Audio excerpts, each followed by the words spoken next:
Welcome to the H.E.A.L, Help, Elevate, and Learn podcast. This podcast is a guide to healing your inner child and maturing your inner adult. This is the place where we slow down, look within, and begin the journey of restoring what was lost, silenced, or forgotten. Here, we believe that healing the inner child is not about reliving the past, it's about rewriting your future. Together, we'll uncover the wisdom, strength, and the love you've always carried inside. So take a deep breath. You're safe, you're seen, and you're right where you need to be.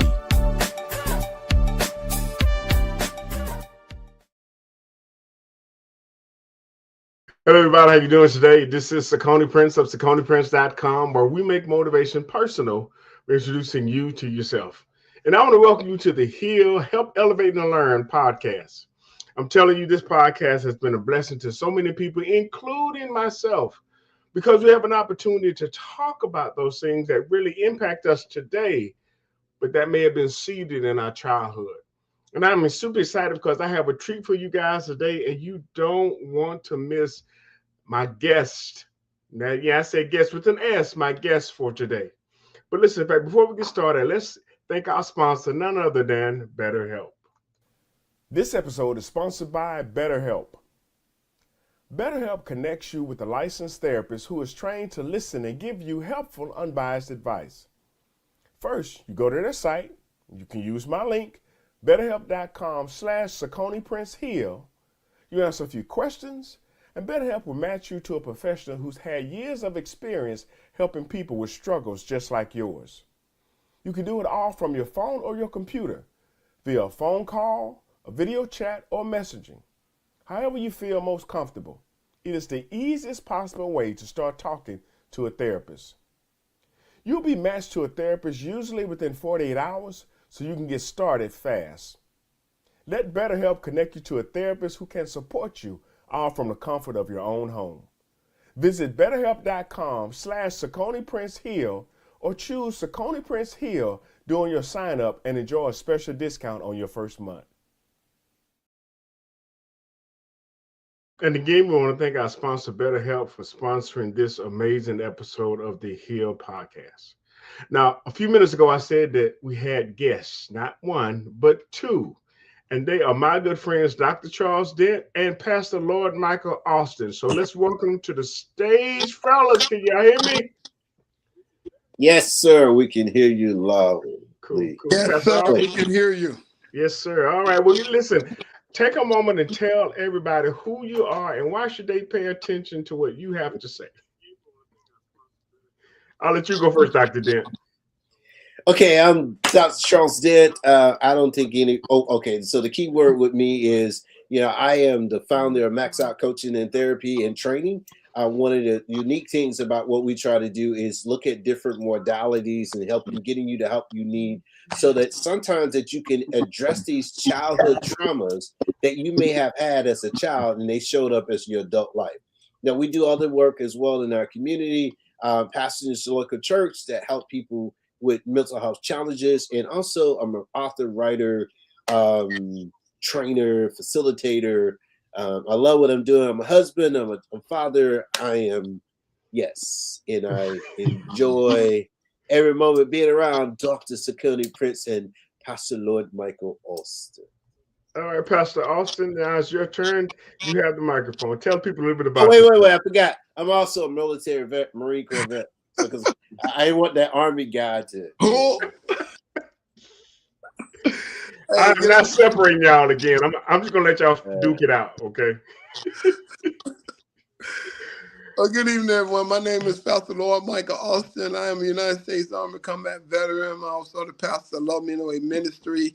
I'm a senior peer support specialist and community outreach ambassador for Vets Recovery.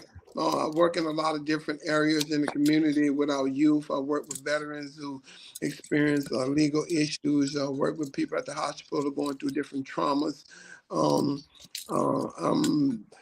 also a mental health first aid instructor as well, and part of the National Men Prayer Call. So just a lot of different areas in the community where we're helping to serve the underserved and just to be a bridge to help people get to what they need to change their lives. And I just love what I do. I'm glad to be a part of this program tonight, and I'm excited. Yeah, well, I want to thank each of you for taking time out of your busy schedule to join me. And now, normally, what I do is I normally have one guest on here and we go through a series of questions, but I really wanted tonight to be more of a roundtable. I wanted us, to really talk, and I'm going to use some of our questions as a springboard, but I want us to be able to really just kind of dive into some of the root behaviors that we see. I know Dr. Dent mentioned that he was at a facility and he noticed that one of the things that really kind of kept showing up was they were dealing with childhood trauma. I mean, he saw it almost everywhere he looked. So, Dr. Dent, when you see and when you can recognize that type of trauma or that type of behavior, how do you speak to it in such a way that somebody can actually, you know, understand what's going on, draw the connection between their current behavior and their childhood trauma, and then work to figure that out?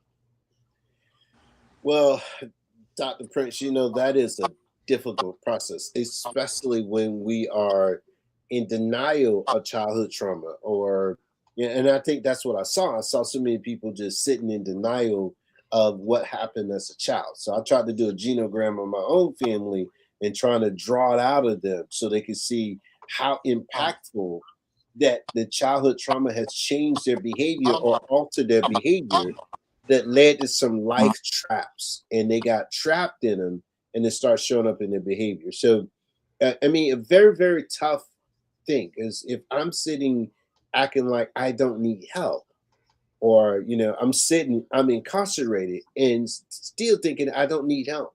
And I think that's when I started seeing it more. I saw a lot of trauma from childhood trauma, whether it was neglect or abuse, or some things that a child grew up in, a person that grew up in. Because I remember one lady said, "Yeah, I'm 42 and I'm still dealing with childhood trauma, and I got 3 children now." And so, because you remember that, like when we are stuck in childhood trauma, our children grow up in our wombs and they grow up in our trauma, and we try to figure out why their behavior is the way it is because we have yet to address our trauma. So I saw that a lot yesterday, and I was just like, "Wow." I really, I was like, I really want to help them, but they got to realize they need help. They got to ask for help because I can make the phone call for them, but if they don't show up, what good is it? Yeah. Hey, Pastor Austin, there's some feedback when your mic is turned on, and that's one of the reasons why I kept muting you Okay. because I keep getting like this, this kind of static, and I don't know if it's because it's picking up from your actual speakers or whatnot. But that was one of the reasons why Okay. and I was getting Okay. ready to message you. I didn't know. I didn't know. I'm Okay, no, sorry. no, no, no, no, that's Is it fine. still there? Well, I noticed it. I noticed I could hear when I talked, and also when Dr. Dent talked. Okay. Uh, but okay, so okay, Pastor Austin, let's talk about a little bit about your experience with how you feel that childhood trauma factors into people's behavior. Well, I can give you a real life case study, which is my own life. At 6 years old, my mom passed away of a massive heart attack. And as a 6-year-old child, I never got an opportunity to process that trauma. And I just packed it away and just went on and grew up, became a man, but still that childhood trauma played a real role in my life, not knowing how to process it, not grieving her properly, not knowing how to transition from it. And so it caused a lot of negative behavior in my life as well. Went into the military. I was a good soldier in the military. I went to combat. And when I went to combat, I got re-traumatized. I was already pre-exposed to trauma, and then dealing with that and putting all that stuff on top of it just kept piling on and piling on. And once I got to a place in my life where I began to ask for help, one of the things that one of my mentors did, or one of my counselors did, so let's go back to the beginning, where this all began. And it all began with that 6-year-old child. That Mm, 6-year-old child had became a grown man, but yet and still he was still there. He was still controlling my behavior. He was still controlling my attitude. He was still controlling my language because I never dealt with that child. And that trauma went on for years in my life and caused me a lot of negative things to happen in my life as a result of it. But once I dealt with that childhood trauma, my life changed tremendously when I was able to do that. This is um, a pull from Dr. Dent when I was able to face it, trace it, and erase it Erase and it. replace it. Yeah. It changed the dynamics of my life. And Yeah. that was stemmed from that 6-year-old child. And what I'm seeing now, reaching a lot of men who are struggling with other issues, substance use, mental disorders, and all of these things. It's a childhood trauma usually that they never dealt with. And so it's very real. Yeah, oftentimes people have yet to draw that connection and draw that conclusion, between their trauma and what is really actually impacting and affecting them. And so that was one of the reasons why I wrote the book. And it's not that I am an expert in this field, but I dealt enough with it to the point to where it was the burden of responsibility was laid on me in such a way to where I had to write this book to just raise the level of awareness. And like I say on this podcast all the time, I'm not here to end the conversation. I just want to start it because, especially in our community, African American community, and especially African American men, we rarely have opportunities and times and places where we can talk about things that are eating at us and things that are taking up so much space in our life. And so I wanted to change the demographics and the dynamics. If you go on my page, factscornerprince.com/here, and you can look at all of the previous guests I've had on my podcast, I would say probably about maybe 70% of them were African American women. There may be another 20% of them were people of, I had some males and some, people of, different, persuasions. But my point is that, in fact, we were woefully underrepresented in this area. And so I definitely want to make sure that I'm doing my part to help raise the awareness of how men need places and safe places, to actually talk. So I know Dr. Dent, he has actually encouraged me to do the sequel to this book, which is entitled Heal, Help, Elevate, Learn, A Guide to Maturing Your Inner Adult. Dr. Dent, Mm. I may regret doing this, but I'm gonna just give you free reign to talk a little bit about that because I know with you, I'm gonna have to do like to do in church. I'm gonna have to reel you in and live out. But why is Well, go ahead, go go ahead. ahead. No, no, Well, go ahead. I was gonna say so why is it so important to after we've healed the inner child? Why is it so important for us to then go and mature the inner adult? Now, Sakona, you know that if you sit there, and all of us can sit there and watch people, especially in the faith-based community, seem like they never mature. I mean, seem like it's a constant circling the mountain. It's constantly staying in the wilderness, never ever exiting, creating an exodus. There should be a place that I exit these childhood trauma and mature as an inner adult. So if I don't have an exodus, where does it take place? And I think that's why I think the scripture teaches us that we need to have an exodus. But for us to have an exodus, there got to be someone within ourselves to say, I need a leader to liberate me out of this and bring me out of my own Egypt. Because I've gotten used to it. I have built my life around these traumas or these childhood. Now I react to the same thing because here's the thing: we're getting away from what happened to us to the system that we react to. We're getting away from blaming our families to explain our families. And Mm-hmm. for us to get away from blame. So the most powerful emotion is guilt.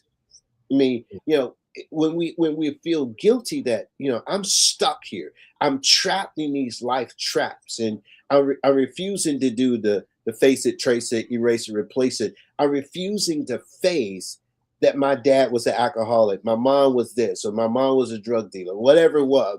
And then I was born into this. And so the anxiety and the stressors of our family impacts the children. And sometimes the children think it's their fault. And they end up with that childhood trauma or believing having these childhood lies that we have been indoctrinated to, that we don't think we can get any better.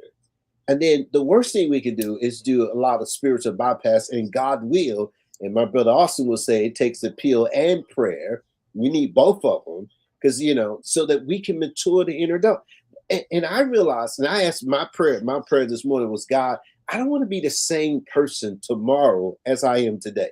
I want something. And so discipleship of the mind needs to take place. Let this mind that was in Christ be also in us. We got to have the mind disciple. The mindset has to change. Do I have this fixed mindset or this growth mindset? If I'm fixed on it, and my brother Austin, we will talk about this quite often. If I'm fixing this tradition and I just believe it this way, and I'm right, if I'm saying I'm right and I'm right and you're wrong, that means there's no other pathways. I'm right and every other way is wrong. So if I feel that way, that every other pathway, I'm right and you guys are wrong. So Coney, you and Austin, y'all wrong.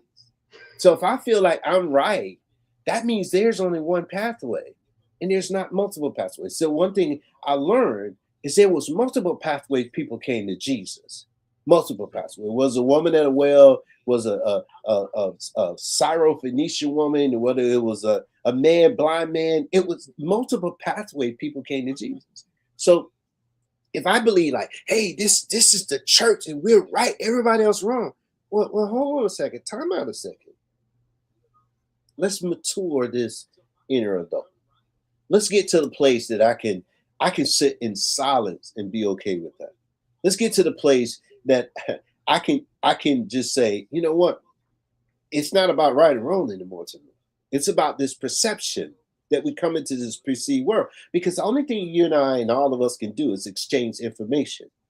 It's what I do with that information when it comes to me.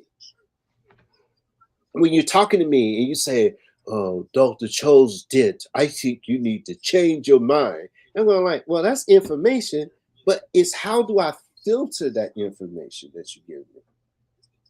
And if I filter and I'm trapped in these childhood trauma, I'm going like, this dude don't know what he's talking about. I don't care what he says. So I understand the ego. All right. So the ego gets in the way of saying, you know what, Charles did? There's something you need to change. Yeah. So I really appreciate this because your book is going to be really, really good and impactful, that when you could take these two and look at the child and then look at the adult and ask those questions, am I really maturing? Yeah.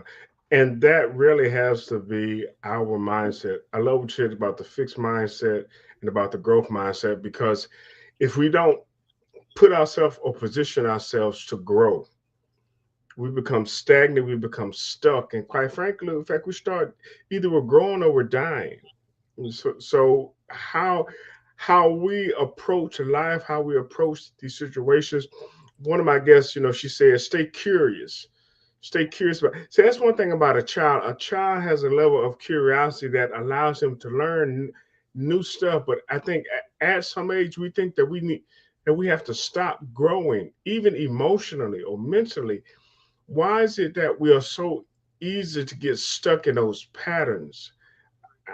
I know it's a comfort zone type thing, but if we realize that we're constantly changing, I'm not the same person I was 10 years ago, or 5 years ago, or definitely 20 years ago. The things that were important to me then aren't necessarily important to me now. So being able to mature, being able to grow, being able to put away those childish things and understand that there are opportunities for us to impact and to expand our understanding of who God made us to be and what He has us to do. What are you laughing at? Pastor Oscar can tell you. Okay, all right. All right, Pastor Austin. Go ahead. Okay. All right, I'm unmuted now. Yes. So we talked about this yesterday in our session about from the Bible, 1 Corinthians chapter 13, verse 11. When I was a child, I spake as a child, I understood as a child, and I reasoned as a child. But when I became a man, I put away childish things. So one of the things that deal with the childhood, the inner child, the troubled child, is that my childhood traumas is my identity. And I was telling Dr. Den on yesterday, like dealing with the death of my mom. One of the reasons why I wasn't willing to let it go because I felt like if I let that go, I would lose her. I would lose her, and I identify myself with that, you know, and that's what a lot of people deal with. And so we never get opportunity to grow up. We never get an opportunity to make that transition from that child, that 6 year old child. I was a child, you know, it wasn't my fault. It wasn't my fault what happened to my mom, but I took it on as it had to be something because of me. God took her out of her life because of something was wrong with me, but that was not the truth. But that's what I believed for a long time. And no one set me down and explained that to me that it's not your fault. It took years of failure, years of pain and struggle for me to get to a place in my life where God put someone in my life to tell me that. You know, it wasn't your fault. But I was angry at God about it as well. So I wasn't hearing him either and no one else because I was caught up in that. That was my identity. And so that was my badge. And it kept me in that cocoon, if you will. But breaking out of that cocoon, the Bible says, if any man be in Christ, he's a new creature. Old things are passed away. Behold, all things become new. And we talked about yesterday what I believe. My reality is based on my belief system. That's why Jesus said we have to believe in him. So what I believe is what I practice in my life. What I believe is how I conduct myself.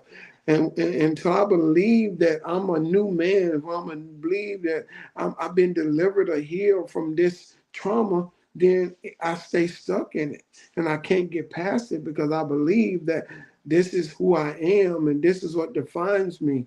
But I found out in my own life that everything that I went through doesn't define me. It's designed to redefine me. And when And I that get is to that point where I realize where people putting people like you, so Coney Prince and Charles Den in my life to help me redefine who I am, not define myself based on what I went through. That's when that things start to change.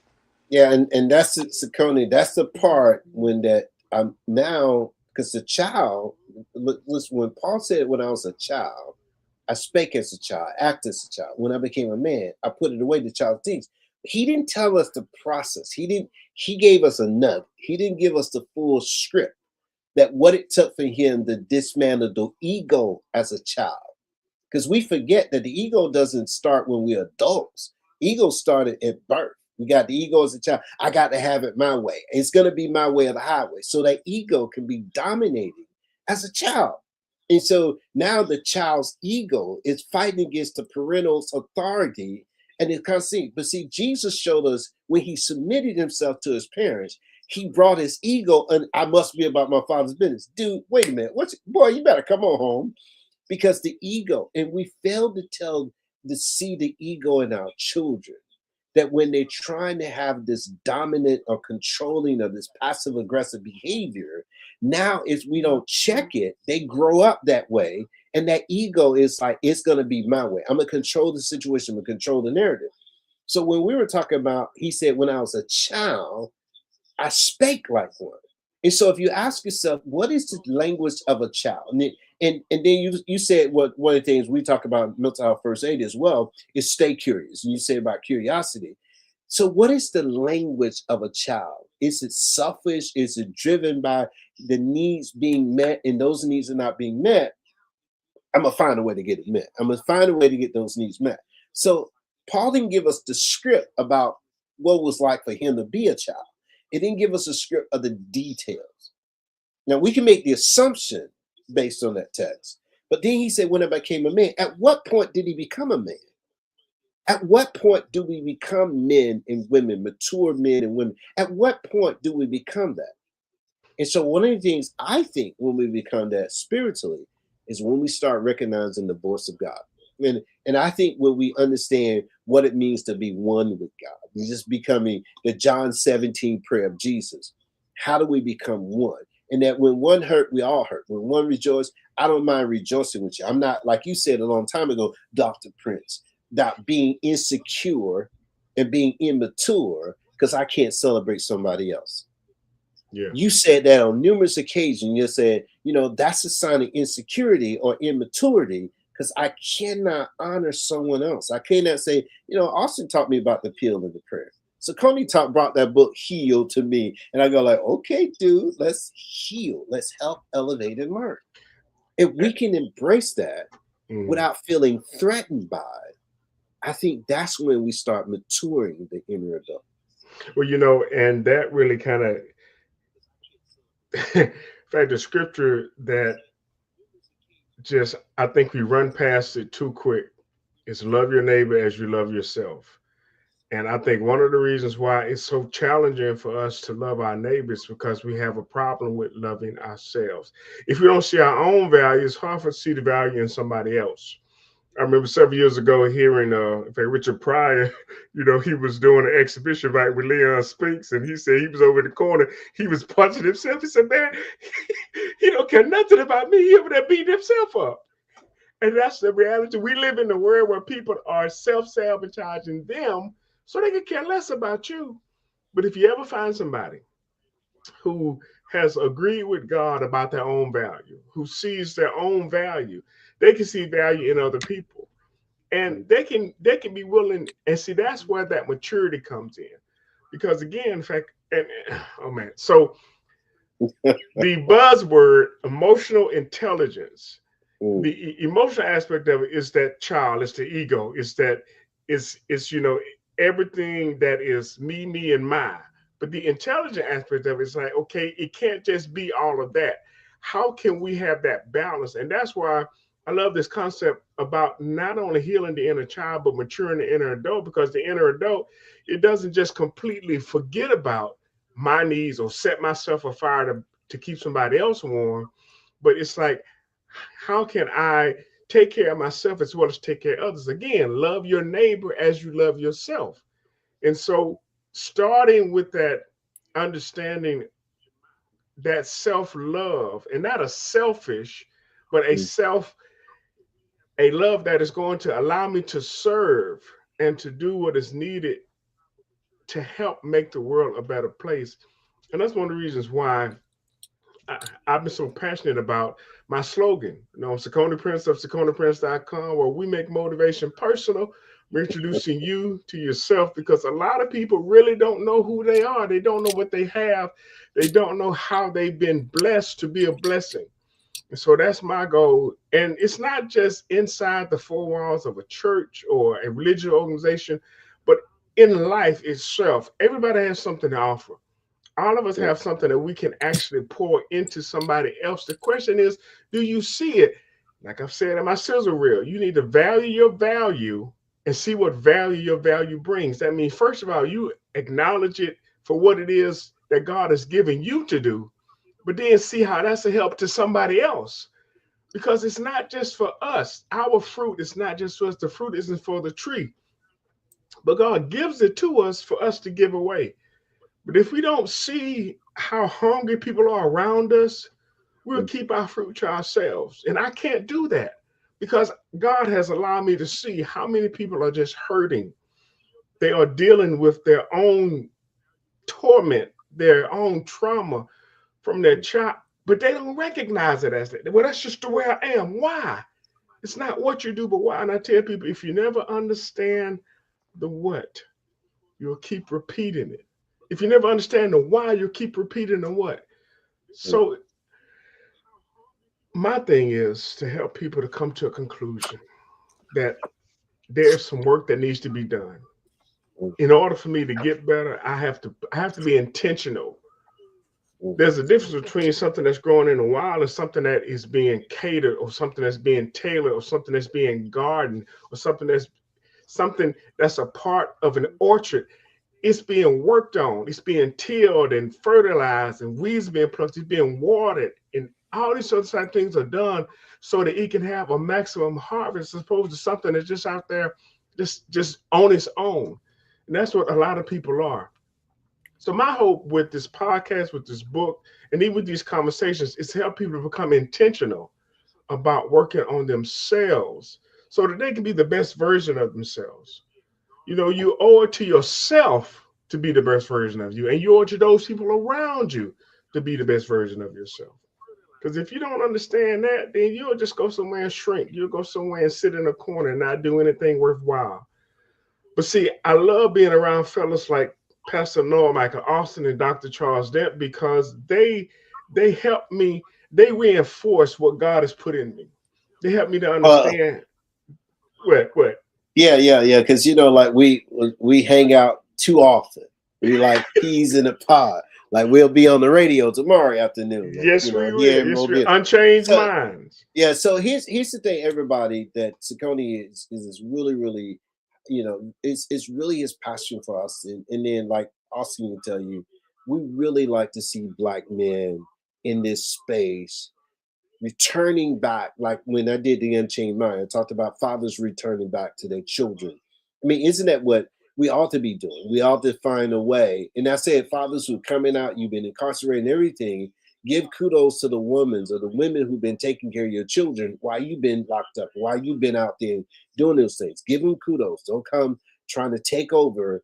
Just give them kudos, blend in, find a way that you can help and assist, but make sure you get the help you need. I mean, Sakoni has put it out there. Austin and I, we all of us see this constantly in our community because I don't think you could fix this in a vacuum. I don't think you can just fix one thing and think it's going to shrink up somewhere else. Now, think about this, everybody. Sakoni talk about the tree, you talk about the fruit, right? Well, what makes the fruit grow? I mean, it has to have the nutrition, it has to have the nourishment, everything to create the growth of the fruit. So it's not just the fruit growing and that we're plucking from the tree. It has to have the right combination of things, the nutrient, the sunlight, and everything. That's the same thing about healing the inner child. That's the thing about maturing the inner adult. Do I have the right tools? Do I have the skills? Do I have what I need to mature? Now, and I'm gonna say this to everybody who's listening to this. I live with a lot of resentment in me. I mean, I can tell you from my childhood all the way through adulthood, I was living with resentment. Didn't even know the root cause of it. Living with resentment. I was just, I didn't like the church. I didn't like how pastors put us out there and just don't build us and just say, go for it. It's like putting us in the midst of a war zone with no gun, or gave me a gun with no ammunition, just no ammo, just saying, figure out yourself. So I had to learn martial arts so I could fight my way through. Okay. But the seriousness about it all is, is that we shouldn't put people in leadership positions, because Austin and I talk about this. You may have been a great worker, but you could have poisoned the water, and now you're a leader and you don't have the skill. So you have to have the skills now to be able to say, I got to address my inner child, man. I got to address these issues. I got these things have trapped me. It led to drug addiction, sex addiction. It led to all these I mean, I was an addict. These habits I had. If I don't address them, what happened? I continue to mask them, and I continue to try to say, this is not the best version of myself. This can't be the life God wants me to have. So I got to be able to be honest with myself and do an honest self-assessment. Like Sakoni was saying, do I really love me? And if I ask myself that question, how do I define love? What does love look like to me? What does love look like when I stand in the mirror and say, Charles Dent, I love me some me? Dude, you just love me some me. And people call you confident, you call you arrogant and stuff. But how many of you understand knowledge does make you confidence? Knowledge gives you confidence. And when you have knowledge, you grow. You feel so good about sharing because it gives you the confidence you need. And then when people look at you, say you're arrogant, you're cocky. No, my ego is in check because I dealt with the childhood, and I know when my child starts showing up, I shut down. Don't want to hear this. I want to hear that. I just leave it alone. Leave it alone. But that's why he's saying, how do we heal this inner child so that we can mature this inner adult. Austin, I know, Sakone, we taking on your podcast. Okay, and just something that you mentioned earlier, and I just want to go back and do I value the value that I am? Do I see my value? Do I know my worth? And a lot of times we're dealing with identity crisis and we don't know our value. We don't know what we're worth. The Bible says that what profit a man if he gains the whole world and loses soul? So what God is saying here in that verse, that my soul, your soul, his soul, her soul, each individual soul is more valuable to him than the whole world. Or I asked, what will you give in exchange for your soul? And then I thought over the years that his exchange for my soul was just a sinful lifestyle, but no, it wasn't. It was the trauma that I was dealing with. I was exchanging my value for my childhood trauma. I was giving up who I really was meant to be because I was stuck in that vein and I didn't know how valuable I was. I didn't realize that God did not make a mistake when he made Lord Michael Austin. I didn't realize that he didn't make trash or junk. He didn't make a deadbeat dad. He didn't make an alcoholic or drug addict or a crazy combat veteran. He didn't make all of that things when he made me. But because of the trauma keeps telling me over and over again, this is who you are. This is what you stuck with. This is the only thing that you're going to amount to, right? How many times people said in my life, you'll never amount to nothing? How many times I heard that growing up because of the childhood trauma? I was labeled as a bad kid growing up. But once I got to a place and found out that I wasn't a bad kid, I was a hurting kid. I was hurting. And a lot of times it devalues us because we don't understand. We keep identifying with that Yeah. trauma. And that's all we know, that's all we see. Until someone can get us to a place to let us understand that you're not what happened to you.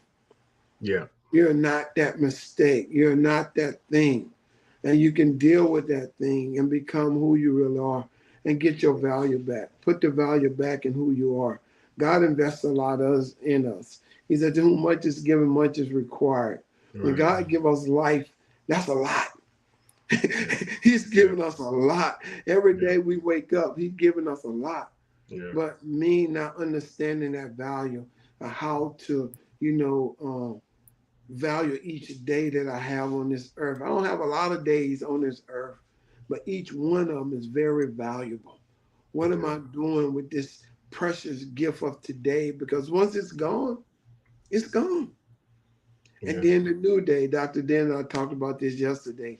Each day, being saved in this day, because today is the day of salvation, not yesterday, not tomorrow, but this Right. day, to value that and understanding that I'm worth it. I'm Yeah. worth it. I'm worth healing. I'm worth deliverance. I'm worth getting to the right people to help me process things inside of me that I don't know. When I go to a doctor, and I got a broken bone. I can't see the broken bone, but they use an x-ray and they know and show me what's going on the inside. I need people on the outside of me to show me what's going on the inside. I heard Yeah. Dr. Dan said this, like, we heal in the tribe or the community, but who's in my tribe? Who's in my village? Yeah. Who's there to help me? Yeah. I'm getting the same old people, the same old negative people in my community telling me the same old negative thing. How am I gonna heal with that? I Yeah. gotta be willing to step out of that circle and get to the right people who's gonna help me become who God has already called me to be. And that is so, so true. Listen, we have a couple of comments on it. And just if I throw them up on the screen real quick, this is my wife, Yolanda. She says, what love looks like. That's good. She also came back and said, so good, Pastor Austin. So, she's definitely chiming in on that. Hey, listen, I know that, this wasn't my typical podcast. And, like I said, I try to keep it between 30 minutes and an hour. I want to thank my special guest. I know if you want to catch more of this, and if you are in the Mobile area, you can tune in to Gospel 900 and 660 AM WGOK at 4 p.m. tomorrow afternoon. listen to Unchained Minds, and we'll have some more information similar to this because, again, we want to make sure that our community is being blessed, that we are speaking to the needs of our community, the mental health needs. And I never thought that I would be doing it. I never thought I would be operating in this vein, but yet and still, this is where God has me right now. And I really love the fact that I'm able to help people to kind of step back and look at themselves in a non-threatening moment and see the areas that they need to work on, because we all need work. All of us, we have areas that we need to grow in, but are we intentional about it? It's not just enough for us to know it, but what are we doing? What type of action steps are we taking? Knowledge is one thing, applied knowledge is another. You can have all the knowledge in the world, but if you, it's like a picture. And I got to fix. I have to fix this visual because when I go to talk to middle school to high school students, I want a picture that doesn't have a spout on it. I want it to be clear, and I want to have, I mean, be full of some red, delicious Kool-Aid. But when I go to pour, it doesn't come out because there's no spout. So it being on the inside makes no difference if I can't get it out. You can have a whole bunch of knowledge, but if you're not applying it, if you're not sharing it, if you're not pouring it into somebody else, then what are we doing? It reminds me of the Grinch where he said he was going to figure out where hunger and tell no one. That's just evil. Yeah, It's just Connie, I know we get ready to wrap this up. So I want to challenge people to have three things. First of all, and I think this is very critical. First of all, what is it that you want to learn new about yourself? You know, and I think when people sit down long enough and ask themselves, what do I want to learn about myself? Forget about trying to learn about Austin and Prince. I want to learn something about myself. Second thing, ask yourself, what is it I want to change in my life? What do I want to change? Do I want to change? And one thing I was telling my wife, I want to change my approach to certain things in certain situations. So I got to ask myself, what is it I want to change? And then the third thing is what I want to develop. And then I think when you go from this thing, I want to look at what I want to learn about myself. Let me go a little deeper here. I got these 10 domains. So what I want to learn myself mentally. What do I want to learn about myself financially, spiritually, emotional, relational? Because we're called to be in relationship. So what I want to learn about myself. See, the second thing is I ask myself, what is it that I want to change? What is it that I'm willing to change? So I can be a better version of myself. And the other thing is what do I need to develop? You know, because you look at your life and you ask yourself these questions, there's areas that are underdeveloped. And if I ask myself, we're going to go from this childhood trauma until this mature and inner adult. I got to ask those questions like, I need to develop a better temperament. I need to develop a better attitude. I need to develop a better response, not reacting to everything, but a better response system. I need to develop that life is not about me having control because the only person I can control is myself. I want to know how do I manage that? And then how do I stay from being, this passive aggressive person or trying to get my ego or forcing my will on everybody else and forget knowing what my will is. And I'll share this with you. I'll open this up, Lord Mike Austin. So I was saying, how do I know God's will? See, God would never stop me as long as I continue to do his will. So I was looking at David and Goliath because God never told David to fight Goliath, but God never stopped David because I believe as the study is more, it was God's will for David to fight Goliath. It was God's will for the giant to fall. So God didn't have to stop him because it was already in his will. When Jethro talked to Moses, it was in God's will. When Moses struck that rock the second time, God spoke to him and showed up because it was outside of his will. And I wonder how many times we're doing something and God's trying to tell us because we're outside of his will. Or how many times we're doing something and we don't hear from God. I want to hear from God. God said, no, you're doing my will. I mean, I told Austin this. If my son was outside of my will, doing something outside of my will, I'm going to talk to him. Because this is not my will, son. This is not the will God asked for. I'm going to talk to him. I'm going to bring correction. But as long as he keep doing the will, I don't have to bring correction to him. I don't have to say anything to him because he continued to do the will. And when we learn that, like what I want to learn about myself, what I want to change, and what I want to develop. If I spend quality time, I can go from healing the inner, addressing these childhood traumas and maturing the inner adult.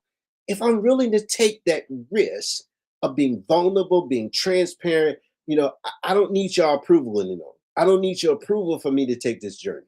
I don't need a stamp of approval for you to give me kudos. I'm taking this journey. You coming or you're not? You coming? You're not. You coming? Stay behind. I'm going. You coming? Because I'm leaving. I'm going to do those three things. I'm going to learn some more about myself. I'm going to change the things I need to change, and I'm going to develop. I refuse to continue to come January, February, March 2026 and got the same way of thinking that what I had 20 years ago. I just got older, but I still haven't addressed these things in my life. So I'm grateful to be part of your podcast. You know, I always am. Yeah, I know. I was waiting for you to take a breath so I could jump in there. It's like double dutch, where you kind of get in, where you fit in. But listen, Pastor Austin, uh, we are about to wrap up, and I want you to, to tell those people who would like to, connect with you, follow you, come to your church, those in the Mobile area. How can they get in touch and find out like what it is you have going on?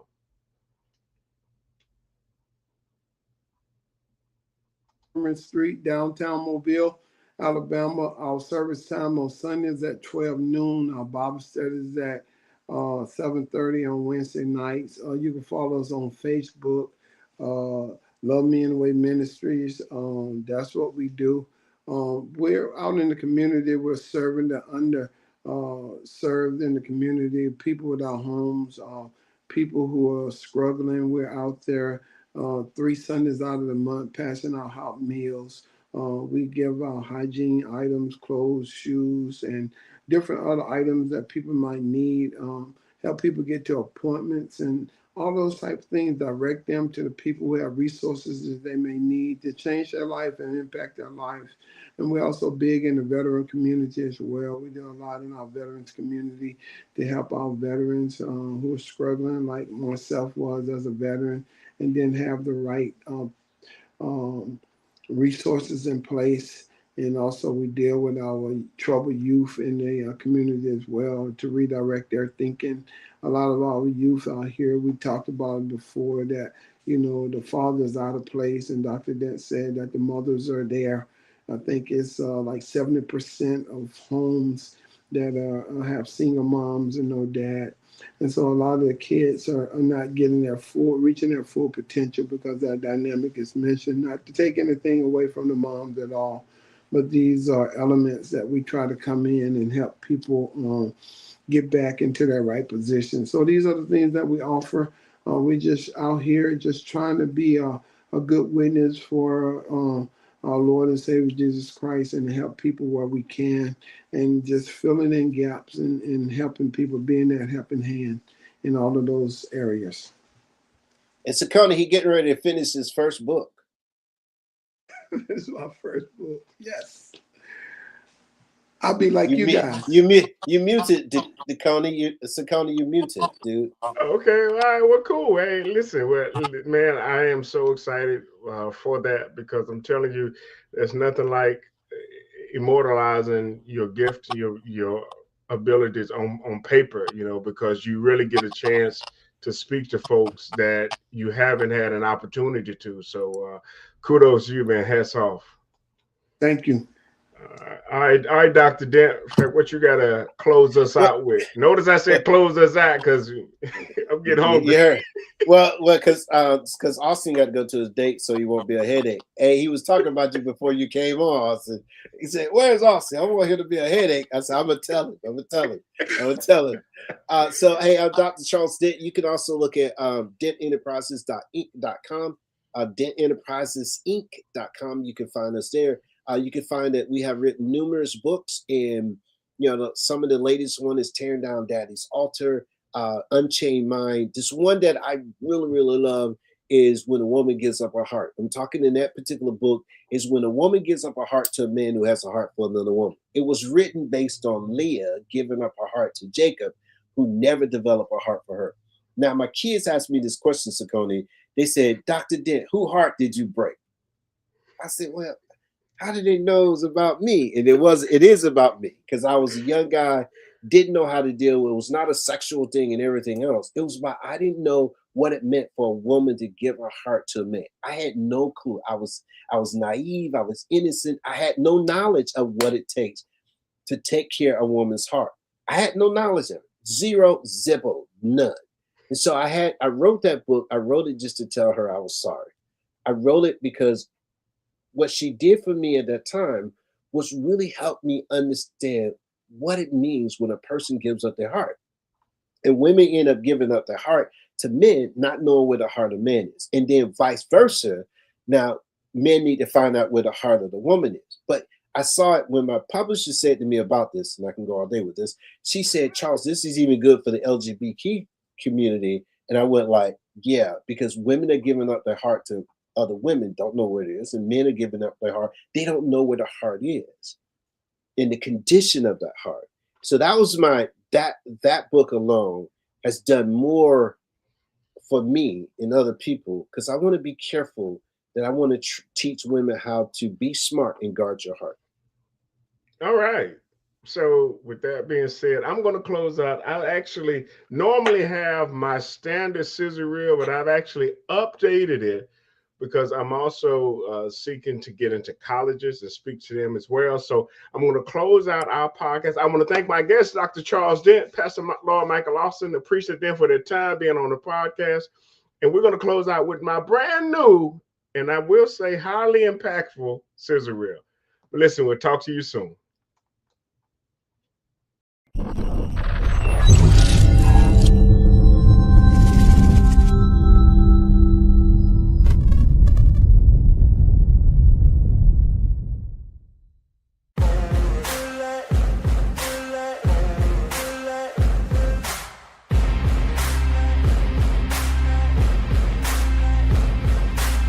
Well, my name is Sakoni Prince of SakoniPrince.com, where we make motivation personal, introducing you to yourself.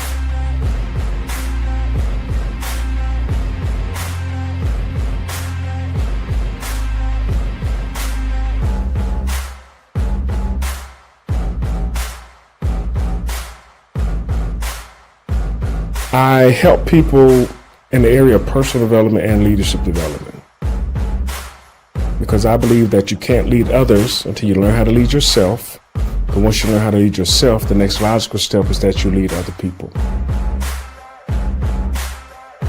Until you know who you are, anything can stop you. But once you know who you are, nothing can stop you.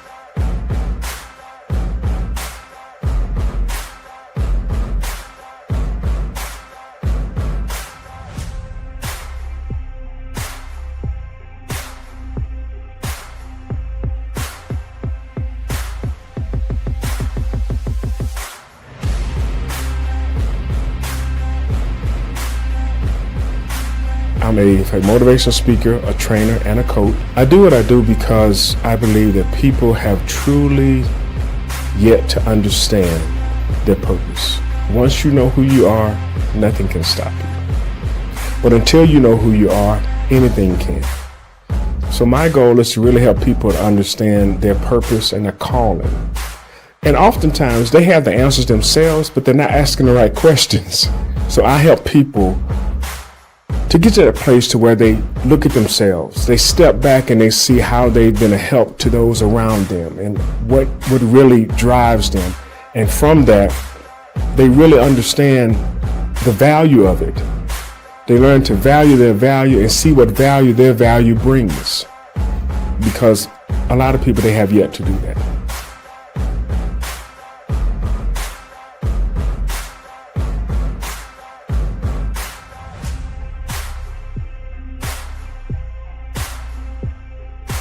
I want you to look at yourself. I want you to think about your limits. I want you can even hug them and embrace them. But then I want you to tell them goodbye. My 10-year-old son, he looks at me and he says, Dad, I'm proud of you. I want you to understand that you are blessed. That you are blessed to be a blessing. That there is somebody looking up to you. They're looking at you. Don't ever forget that. Because if you ever do, you're going to leave them without.